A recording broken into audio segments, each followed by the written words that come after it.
ole ama san chi pai le ve ko le tuna chuan nimina ka video part 2 ang deuh hlek style deuh hlek karon tianga tuna ran ti tu re chu nimina kha chuan Arsenal ho fans so torna kan dom mi khang ve kha karon tia tuna eroi chuan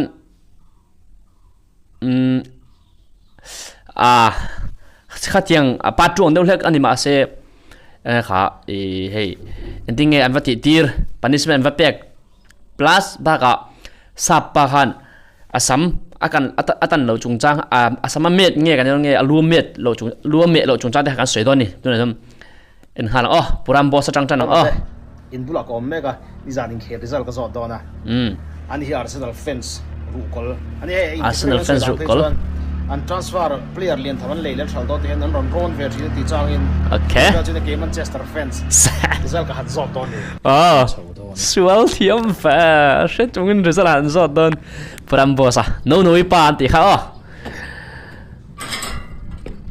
reaction ro pui le teru reaction ni suka endok nge okay ino mem ko sa zero ma ala tholo wa ava ho ve in ti the tum te luôn nè ti la tholo wa okay an kai tho te ye khai ge zai khel result te yo pil le ma result ka sami alo yo in tharo pui sen kot sa sin defense thapok sia ge result te tak tak lo ke ni kot se to kan nei si lo Ramboss-a Sual thiam jai 인체 많이 덥대요. 괜찮아요. 아니 제발 이거 Day 478 of cuts my hair until Man United win 5 games in a row. 2 down, 3 to go. What a feeling.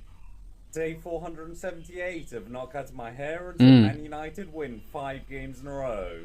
2 down, 3 to go. What a feeling. Okay, in chat thiam ka ring ta pa translate to thua. An lam na salut.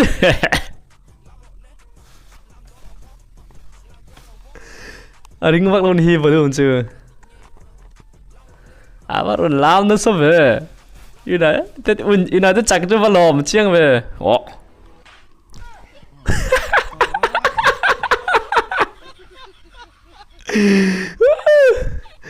tu nai an Ko than zai pol thing pui sim. Arsenal fans Ang zong tin lo bet.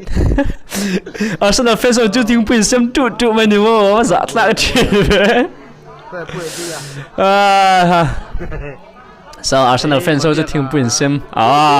Pui la tak amol tu kan til ron ti dang ga. Le.